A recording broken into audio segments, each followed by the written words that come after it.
पहला सवाल, कौन है मोहम्मद शहाबुद्दीन? शहाबुद्दीन एक ऐसा नाम है जिसे बिहार में हर कोई जानता है। मोहम्मद शहाबुद्दीन का जन्म 10 मई साल 1967 को सीवान जिले के प्रतापपुर में हुआ था। शहाबुद्दीन ने अपनी शिक्षा बिहार से ही पूरी की। राजनीति में एमए और पीएचडी करने वाले शहाबुद्दीन ने हिना शहाब से शादी की। शहाबुद्दीन का एक बेटा और 2 बेटियां हैं। शहाबुद्दीन ने कॉलेज से ही अपराध और राजनीति की दुनिया में कदम रखा।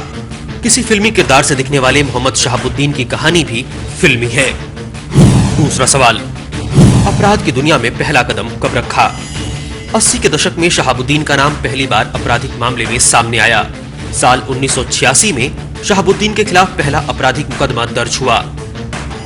इसके बाद शहाबुद्दीन के नाम एक के बाद एक कई आपराधिक मुकदमे दर्ज हुए। शहाबुद्दीन के बढ़ते हौसले को देखकर पुलिस ने सिवान के हुसैनगंज थाने में शहाबुद्दीन की हिस्ट्री शीट खोल दी। शहाबुद्दीन को ए श्रेणी का हिस्ट्री शीटर घोषित कर दिया गया। छोटी उम्र में ही अपराध की दुनिया में शहाबुद्दीन जाना माना नाम बन गया। शहाबुद्दीन की ताकत लगातार बढ़ती जा रही थी। तीसरा सवाल, राजनीति में शहाबुद्दीन का उदय कब हुआ? राजनीतिक गलियारों में शहाबुद्दीन का नाम उस वक्त चर्चा में आया जब शहाबुद्दीन ने लालू प्रसाद यादव की छत्र छाया में जनता दल की युवा इकाई में कदम रखा। राजनीति में सितारे बुलंद थे। पार्टी में आते ही शहाबुद्दीन को अपनी ताकत और दबंगई का फायदा मिला। पार्टी ने साल 1990 में विधानसभा का टिकट दिया और शहाबुद्दीन जीत गया। इसके बाद फिर से साल 1995 में चुनाव जीता और उस दौरान कद और बढ़ गया।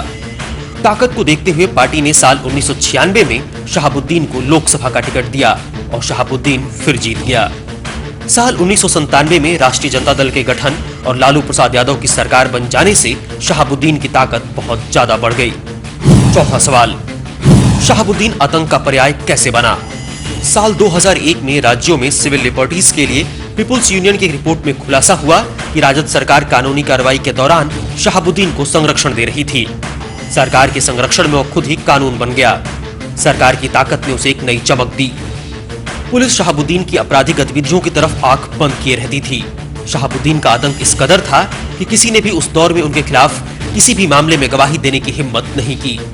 पांचवा सवाल, मार्च साल 2001 में जब पुलिस राजद के स्थानीय अध्यक्ष मनोज कुमार पप्पू के खिलाफ एक वारंट लेकर पहुंची तो शहाबुद्दीन ने गिरफ्तारी करने आए अधिकारी संजीव कुमार को थप्पड़ मार दिया और उनके आदमियों ने पुलिस वालों की पिटाई कर दी। छठा सवाल, पुलिस और शहाबुद्दीन समर्थकों के बीच गोलीबारी क्यों हुई? मनोज कुमार पप्पू प्रकरण से पुलिस महकमा सख्ते में था। पुलिस ने मनोज और शहाबुद्दीन की गिरफ्तारी करने के मकसद से शहाबुद्दीन के घर छापेमारी की थी। इसके लिए बिहार पुलिस की टुकड़ियों के अलावा उत्तर प्रदेश पुलिस की भी मदद ली गई थी। छापे की उस कार्रवाई के दौरान 2 पुलिसकर्मियों समेत 10 लोग मारे गए थे। पुलिस के वाहनों में आग लगा दी गई थी। मौके से पुलिस को 3 AK-47 भी बरामद हुई। शहाबुद्दीन और उसके साथी मौके से भाग निकले। इस घटना के बाद मोहम्मद शहाबुद्दीन पर कई और मुकदमे दर्ज किए गए। 7वां सवाल, कहां चलती थी शहाबुद्दीन की हुकूमत? 2000 के दशक तक सिवान जिले में शहाबुद्दीन एक समानांतर सरकार चला रहा था। उसकी एक अपनी अदालत थी जहां लोगों के फैसले हुआ करते थे। वह खुद सिवान की जनता के पारिवारिक विवादों और भूमि विवादों का निपटारा करता था। यहाँ तक कि जिले के डॉक्टरों की परामर्श फीस भी वही तय करता था। 8वां सवाल, शहाबुद्दीन को जेल से चुनाव क्यों लड़ना पड़ा? साल 1999 में एक सीपीआई कार्यकर्ता के अपहरण और संदिग्ध हत्या के मामले में शहाबुद्दीन को 2004 के लोकसभा चुनाव से 8 महीने पहले गिरफ्तार कर लिया गया। लेकिन चुनाव आते ही शहाबुद्दीन ने मेडिकल आधार पर अस्पताल में शिफ्ट होने का इंतजाम कर लिया। अस्पताल का एक पूरा फ्लोर शहाबुद्दीन के लिए रखा गया, जहां वह लोगों से मिलता था, बैठकें करता था, चुनाव की तैयारियों का जायजा लेता था। वहीं से फोन पर वह अधिकारियों नेताओं को कहकर लोगों के काम कराता था। हालात ये थे कि पटना हाई कोर्ट ने ठीक चुनाव से कुछ दिन पहले सरकार को शहाबुद्दीन के मामले में सख्त निर्देश दिए। कोर्ट ने शहाबुद्दीन को वापस जेल भेजने के लिए कहा।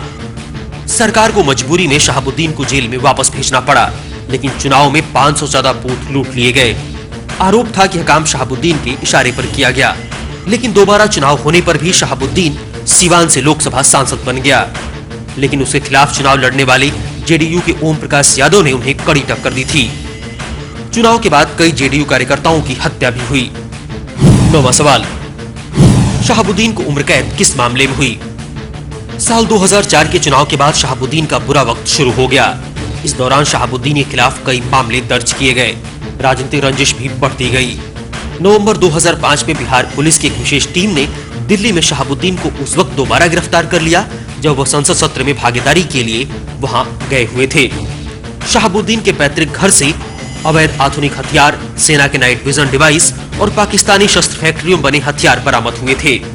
हत्या, अपहरण, बमबारी, अवैध हथियार रखना और जबरन वसूली के दर्जनों मामले शहाबुद्दीन पर हैं। अदालत ने शहाबुद्दीन को इन सभी मामलों में उम्र कैद की सजा सुनाई। 10वां सवाल, शहाबुद्दीन के चुनाव लड़ने पर रोक कब लगी? अदालत ने साल 2009 में शहाबुद्दीन के चुनाव लड़ने पर रोक लगा दी। उस वक्त लोकसभा चुनाव में शहाबुद्दीन की पत्नी हिना शहाब ने पर्चा भरा, लेकिन वह चुनाव हार गई। अगर आपको वीडियो अच्छा लगा तो लाइक करिए, शेयर करिए, कमेंट करिए। किसी खास मुद्दे पे अगर कुछ जानना चाहते हैं तो भी लिखिए, हम उस पर वीडियो बनाएंगे और आप तक पहुंचाएंगे। अगर आपको ये वीडियो अच्छा लगा तो हमारे चैनल को सब्सक्राइब जरूर करिए और बेल आइकन को भी दबाइए ताकि अगर हम कोई नया वीडियो अपलोड करें तो आपको नोटिफिकेशन तुरंत मिल जाए।